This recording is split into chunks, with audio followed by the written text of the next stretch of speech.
Alright, Desmond, let's take a look at your paper. MLA format first. So you're missing your last name page number up here. This is correct until we get to here. This should be 22 November 2016. So November's all written out. So fix that.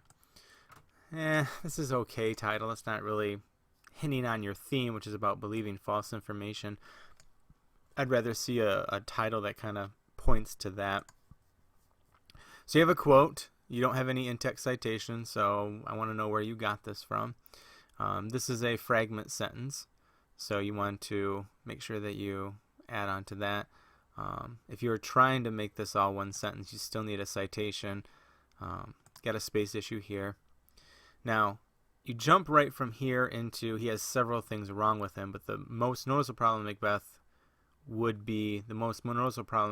would have is paranoia, schizophrenia. You need a little bit of transition here because you can't go from nuts to there's something wrong with him too. He has paranoia. Like, there needs to be a little better transition here. So then you get into your main points: hallucinate, terrible anxiety. He's persuaded easily by anyone. And then what I would probably have you do is move this up to right here, because this is explaining why he has it, and then you talk about what his symptoms are. It made him follow the wrong path by leaving false information, listening to people that led wrong word his life to a downhill fall. It's a little wordy. I think you can probably rearrange that a little bit. Now this is really messing me up, your next paragraph, so I'm going to help you out here. Oh, so we'll fix this so it looks a little better. There we go. Okay, so now we got it back to the order it should be in. So missing a few elements there in that introduction that you'll need to work on. So you say your first main point is delusion, but you didn't talk about delusion up here. It should go hallucinations, anxiety, and persuaded easily. That's what I'm getting are your symptoms, but that's not what we are saying down here. Delusion doesn't need to be capitalized. So his delusion makes him believe false facts, but then you automatically turn around and say that he's too easily persuaded, and then the rest of it is about how he's persuaded easily. If you had some kind of outside source, we could see how delusion, one part of delusion might be easily persuading somebody, but I don't know how believing false facts and then easily persuaded is the same thing, because it's not like Lady Macbeth. Well, I guess you maybe could make the case that Lady Macbeth was giving him false information, but you never make that case, really. You just talk about how she persuades him to kill Duncan, so it's not really necessarily about delusion at all. So you do have one quote from Macbeth. You got a space issue here. You do have one quote, but it's no citation for it. You have no outside sources in here.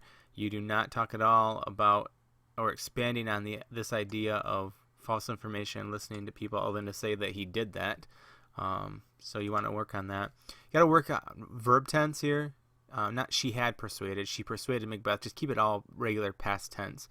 You don't have to add that verb helper in there. So just be careful with that. No comma here. Need a transition into the next body paragraph there as well. So, all right. So your next body paragraph is about hallucinations. Again, no outside sources. You don't even have a quote from the play. So hallucinations will make a person see objects that aren't actually there in reality. I don't know if you really need that last part where you realize it's not reality.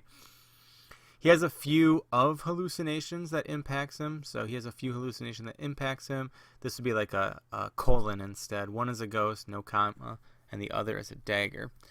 Now, those are definitely the two instances in the play that hallucinations make a big impact.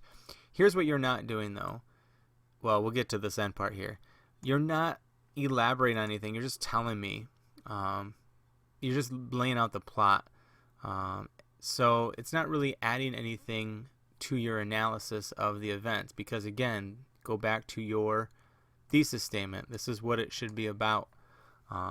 So you're not really doing that here. You have a capitalization error there. You have a space issue there. You talk about killing the guards, which has nothing to do with the hallucinations. You have a comma splice here. You have a wrong witches. It's not an apostrophe one.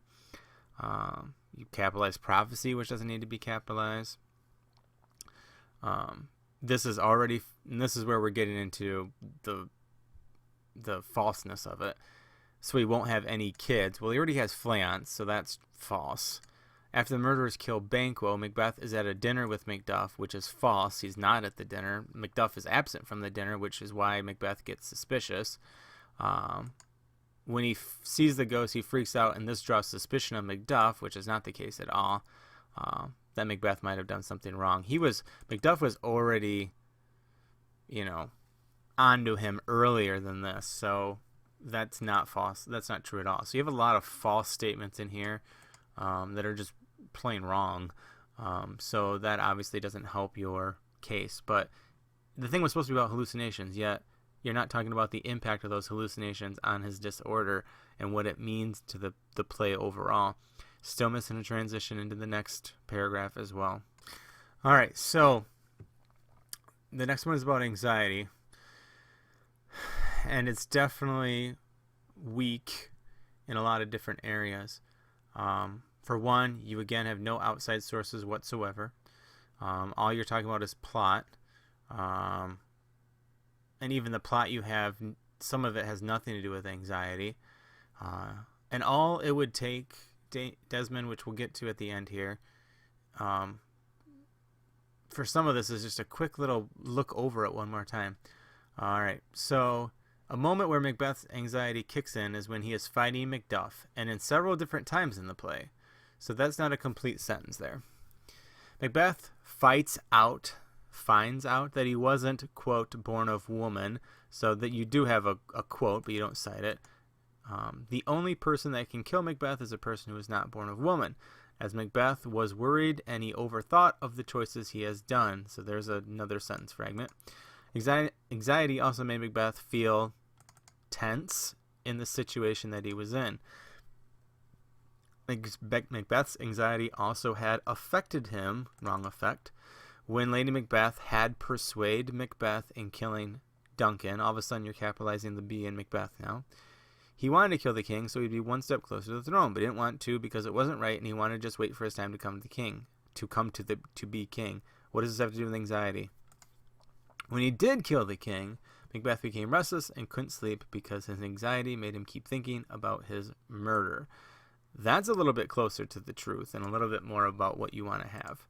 So as we're coming into the conclusion, here's what you need to think about for the body paragraphs.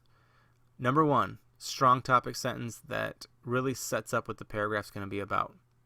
2, I need to see outside sources about your symptom.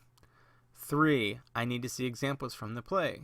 4, I need to know why those examples make sense to the theme of your whole essay. And then you need to transition into the next body paragraph. You are not doing those things that need to happen inside of a body paragraph. All right. Conclusion. Repeat your thesis statement. Repeat your main points. End on a clincher. You're doing nearly none of that in here. You have the wrong lead. You have no capitalization on Macbeth. Sentences don't make sense. You have run-on sentences leading to a person Macbeth needed. I don't know. So you just have some sentences that need to be looked over again and really try to figure out what you want to do with them. No, so we're on page 3. So obviously we're way short. We don't have a works cited page at all either. So Desmond, this is what I'm going to tell you. And this is exactly, hopefully, I'm guessing right what happened. I know English isn't your thing. I know writing papers probably definitely isn't your thing. I'm going to assume that you put it off to the very last minute. I'm going to assume that you threw this together as quickly as possible at the last minute. And if I went back and looked at your revision history, I could probably tell that right off the bat. But here's what I'll tell you as a byproduct of all this. If you want to pass this class, this essay is not going to help you do that. And I realize you may not be good at English, but I also know that you need to get better at it, and you're not going to get better at it by keep pushing it off and pushing it off and pushing it off. And I am here, crazy enough, to help you get better at writing essays. So for your rewrite, I would love for you to come talk to me. I would love for you to show me maybe a draft or two that I could help you with, because this is simply not going to cut it. It just reeks of last minute not caring, and I'm just going to throw something together. So you really need to come talk to me so that I can help you in the future. All right, bud? Okay, I'm looking forward to the rewrite.